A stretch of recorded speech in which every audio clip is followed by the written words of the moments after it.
Alright lads, welcome back to my channel. If you are new here, my name is Yellville and I do not have an intro, but if I did, I would steal it from Tom Harlock. Juniper is an absolute fashion legend and I really mean that. She's done more to make tacky cool than Heatherette and Moschino combined. Meanwhile, Paris is stuck in the child life stage while his twin sister has aged up to the teen life stage. That must be tough, so I'm doing my best to have him catch up quickly. What can I do? I'm on my grind. I'm on my grind, is that it?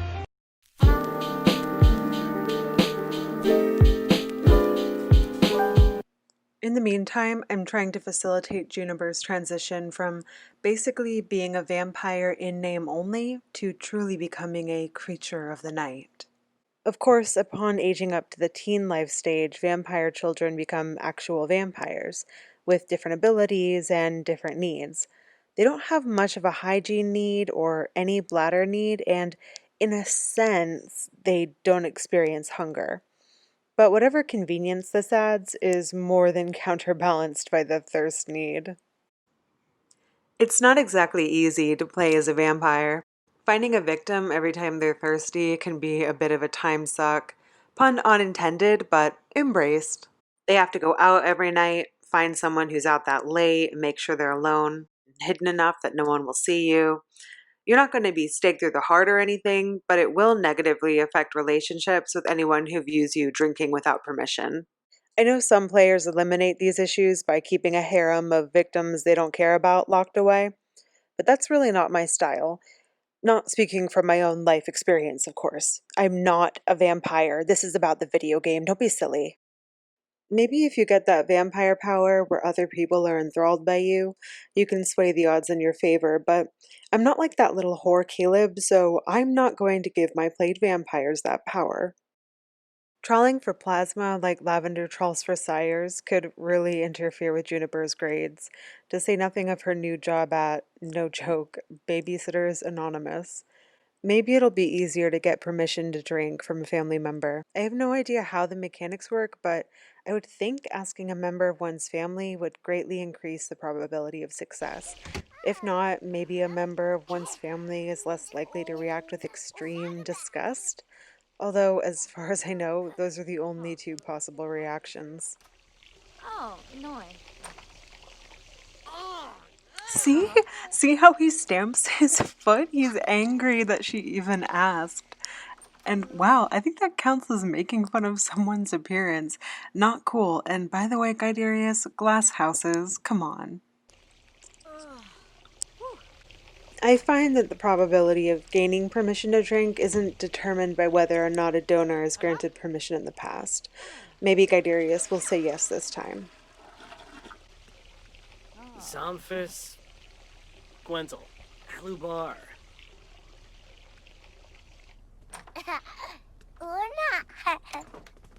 Zarzuya Yerblik?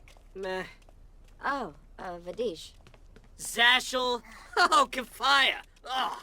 And, yeah, maybe not.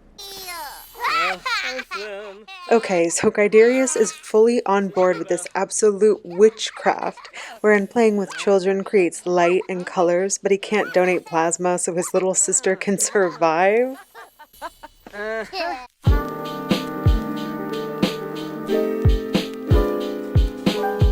If you thought high chair mechanics were bad, then check this out.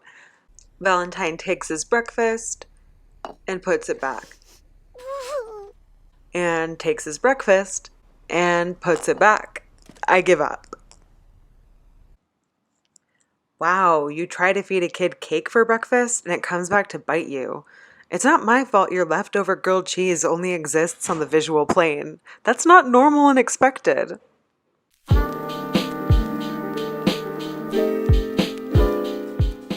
Making Love Day flower cards.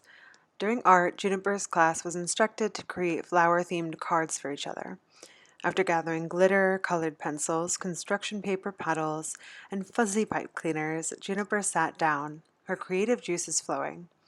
The cards would be shared and opened with the rest of the class during the party later, so this had to be good. Two themes came to mind.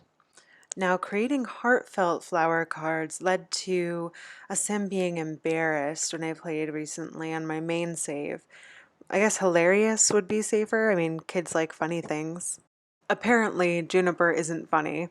The teacher didn't think so. Her classmates didn't think so. Even Juniper's friends didn't think so. The word being thrown around is insensitive.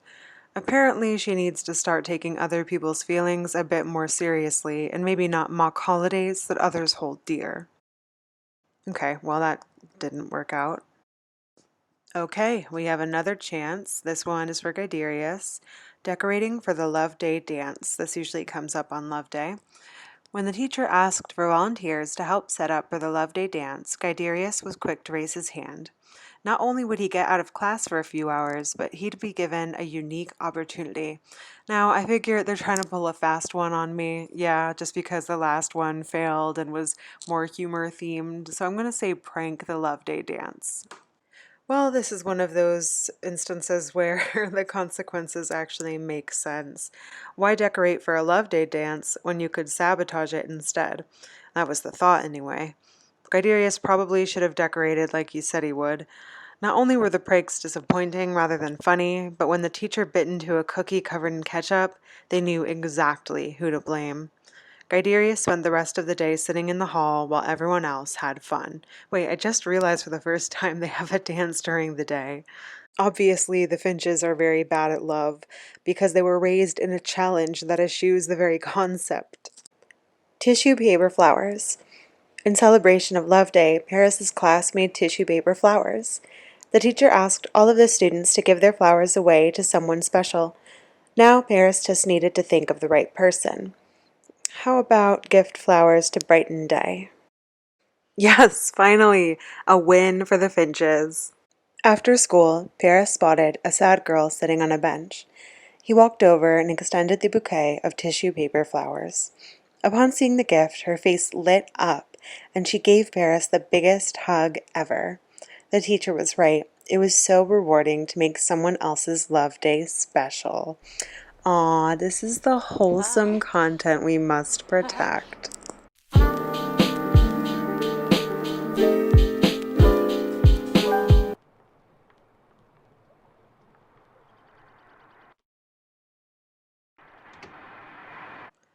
It's a little jarring whenever a child's other parent shows up as an option, partially because you kind of otherwise forget that they exist, and partially because it implies they're close by. At least in this case, we're not necessarily blocking someone from seeing their child because Don probably doesn't even care. I'm doing the absolute final editing, and it took me until now to realize this, but was that his dad who just ran by without caring?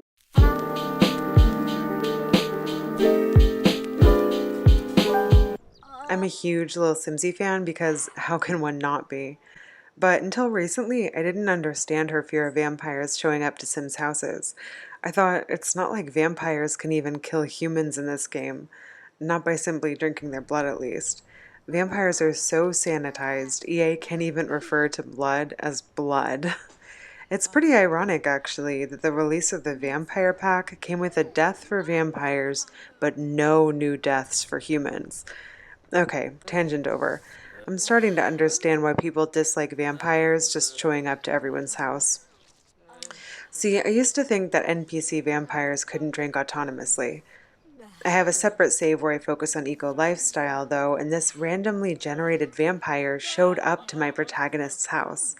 I used every method to get her to leave, including mods I have for the purpose, multiple times, but to no avail.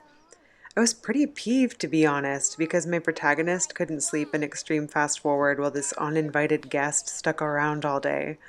Eventually, the vampire snapped and drank from my sim. I couldn't believe it. I really didn't think that was possible. I mean, I've been playing with vampires for a while, and I've never had that happen. I was so shocked I quit without saving. I probably should have done that as soon as I realized the NPC vampire wasn't leaving, despite all interactions that would cause her to do so. It was obviously a bug of some kind that could easily be solved through a restart. However, I was extremely lazy that day and didn't want to wait for the loading screen upon restarting. What I assume wasn't a bug is this NPC vampire drinking autonomously. That would be kind of a weird computer glitch.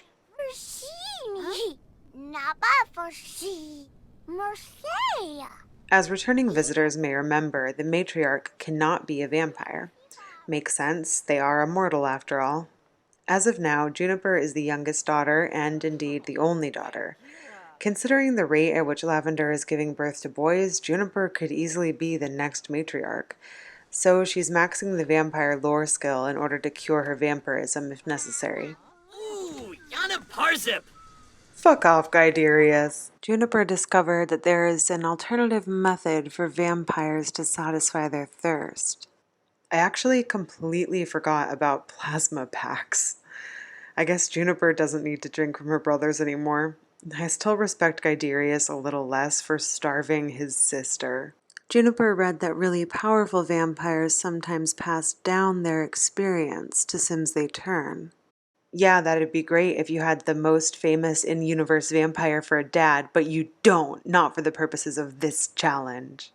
Alright guys, thank you so much for your patience while I was going through some health and other crises. It turns out if you have less than 1,000 followers, you can't do a community post. So I just have a pinned comment up on a random video somewhere predicting that this might happen in the near future. Anyway, it happened, and thank you for everyone who stuck around. I will see you, I am positive, next week.